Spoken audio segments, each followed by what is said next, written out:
Hello all, నా చిట్టితలలో first and third month photoshoot అయితే మీరు చూసేశారు కదా.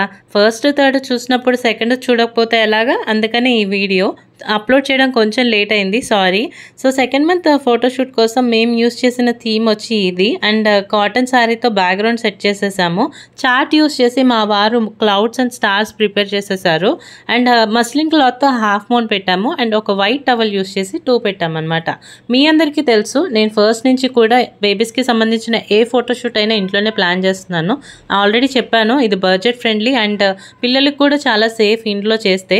అందుకోసమే మేము ఇలా ప్లాన్ చేస్తామన్నమాట. నేను ఎవ్రీ మంత్ ఫోటోషూట్ ఇలానే ప్లాన్ చేస్తాను. అయితే మా ఫస్ట్ పాప ఎవరు, సెకండ్ పాప ఎవరు, వాళ్ళ పేర్లు ఏంటి, వాళ్ళకున్న టైం డిఫరెన్స్ ఎంత అని నేను అప్లోడ్ చేస్తానని చెప్తూనే ఉన్నాను, కానీ అప్లోడ్ చేయట్లేదు. యాక్చువల్లీ అస్సలు టైం కుదరట్లేదు. కొన్ని రీజన్స్ వల్ల నేను 1 మంత్ నుంచి షార్ట్స్ కూడా అప్లోడ్ చేయట్లేదు. యూట్యూబ్లో కూడా యాక్టివ్గా లేను. సో ఇక నుంచి అయితే యాక్టివ్గా ఉంటాను. బ్యాక్ టు బ్యాక్ షార్ట్స్ అయితే అప్లోడ్ చేస్తూనే ఉంటాను. సరే, మరి నాలా ఫోటోషూట్స్ ఇంట్లో ఎంతమంది ప్లాన్ చేస్తున్నారు కమెంట్ సెక్షన్లో మెన్షన్ చేయండి. అలాగే ఈ థీమ్ పిక్స్ నచ్చితే కనుక లైక్ చేయండి, కమెంట్ సెక్షన్లో కూడా మెన్షన్ చేయండి. మరిన్ని వీడియోస్ కోసం మా YouTube channel the NV family డైరీస్ని అయితే సబ్స్క్రైబ్ చేసేసుకోండి. మళ్ళీ వీడియోస్లో కలుద్దాం. బాయ్.